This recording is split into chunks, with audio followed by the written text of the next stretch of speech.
long as you're sure that the temperature is okay, the baby is well fed, and well fed is not overfed or underfed. And I think as you grow, you get to know the routine of your child, and you're able to know when they are overfeeding or when they are perfectly okay. So one of the things that I tell myself is a baby came to my world, I didn't go to their world, and my world has to continue.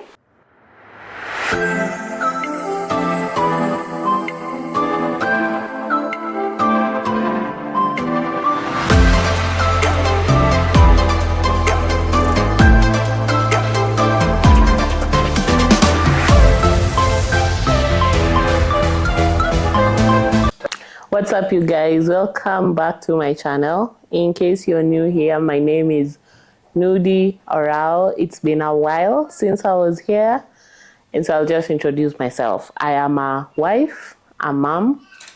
I am a career woman, so a lawyer by profession.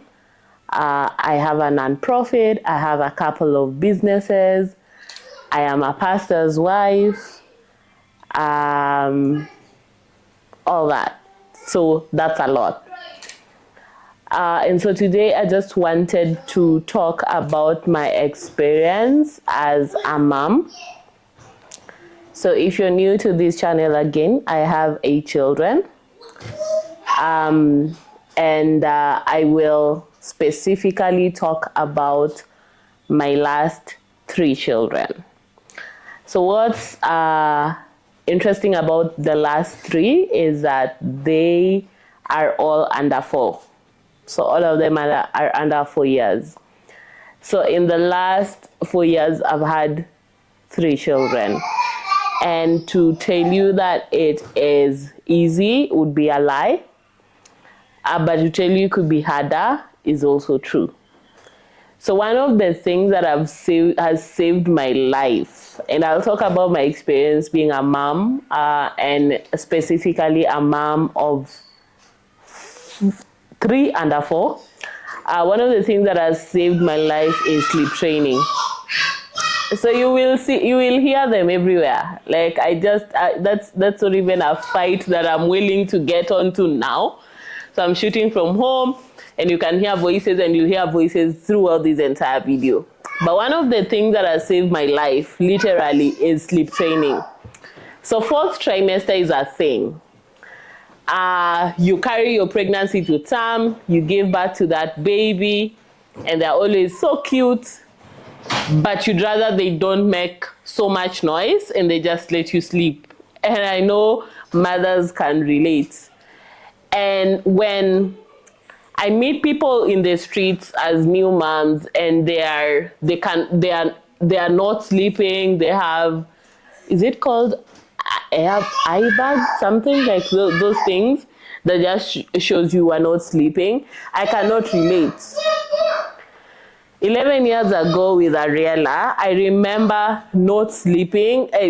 She was screaming so much. I could not sleep. I hated the experience. I hated it so bad.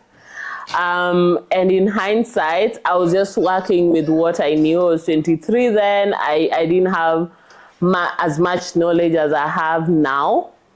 And so I just vowed to myself, if I ever have any other babies, I will do a lot of things differently, especially in ensuring that that baby sleeps. So I started reading books. So there's a book by, I think, Gina Ford or something. I read a lot of books on sleep training. But then a lot of them were also so foreign. They didn't really relate to the Kenyan experience. And so when I had Mali, that's how many years after Ariella? 8. Yeah, 8 years. I vowed to do things differently. As I came back with Mali, for those who have not watched my delivery story with Mali, please go and watch. That was the most horrific experience, almost the worst experience of my life, because it was so traumatic. So when I came back home, one of the things that I couldn't do is not sleep, because I had been stitched. I had like a big tear. I was stitched. I couldn't walk properly. eat proper. I was constipated, like I was just a mess. And so I just wanted to have a better experience. And so I said I would sleep train Mali. So Mali was breastfed. And so I would breastfeed her, and then I would put her to sleep. I would keep her routine very very consistent, but I also had a lot of help. I would not lie, but I kept her routine very, very consistent. And so one of the first things that I did was to have a routine for her. I would ensure that she knew the difference between day and night. So when it was night time, there was not much light in her room. There was no playing at night. I was not about that life. And the routine was pretty strict. She would wake up, and then I would feed her. No, I would change her diaper, and then I would feed her, and then I would put her to sleep. So one of the things that I also realized is I didn't have to nurse her until she was asleep so that I can put her to sleep. So my boob was not a pacifier, in short. And so she needed to put herself to sleep by herself. And I did that pretty early. So I would feed her, and then I would put her down. And the routine was not, it didn't catch on until around 6 weeks, but between 0 to 6 weeks, what I would do if she was fed, I was sure she was fed and she was dry. Even if she cried, I would not pick her, but I would be there to reassure her. So I would rub her back. I would just consistently reassure her that I was there. So I would rub her back and ensure she was back to sleep, but I didn't pick her, especially if I was so sure that she was not sick, she was not wet, and she was not hungry. So those are the three things that would make me want to pick her up and reassure her. But then after 6 weeks, my baby started sleeping through the night, and that was, I cannot even tell you how easy it felt in the moment. I felt like maybe it was just luck, because I don't remember doing much other than sticking to this routine that I had put in place, ensuring that she is down and she's awake. And with my first child, I was in this group called Newborn and Beyond.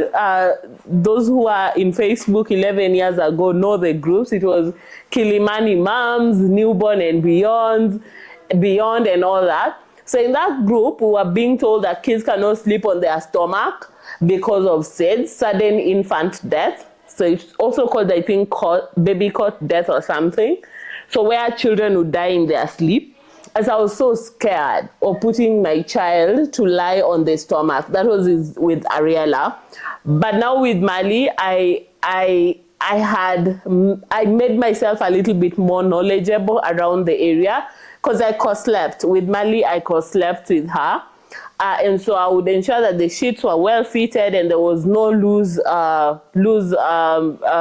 anything loose around her. And I would just put her to sleep with her stomach. So my kids sleep on their stomach. And so with Mali, like at 6 weeks, perfect, done.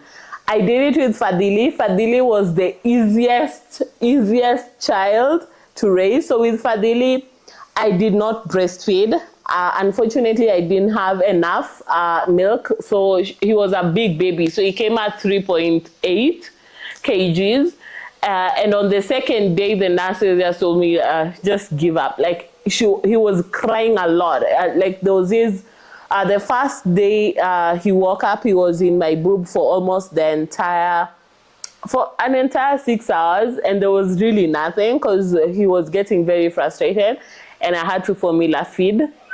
But the routine was almost also very similar. But with Fadili now, I think he slept through the night at around 4 weeks. And through the night is through the night, guys. Not those things of midnight to 8. It is 8 to 8. So by 4 weeks, he was sleeping 8 to 8 and not waking up. So with Fadili slept in his baby cot until his sleep was interrupted a bit when I had to travel after 6 months, and then the person he was sleeping with was sleeping with him in the same bed, so that's when the routine got a bit spoiled. Now with Lodge, my last born, he didn't get to sleep through the night until around 2 months. 2 months is around 8 weeks. And again, I define sleeping through the night as sleeping for a good 8 to 12 hours.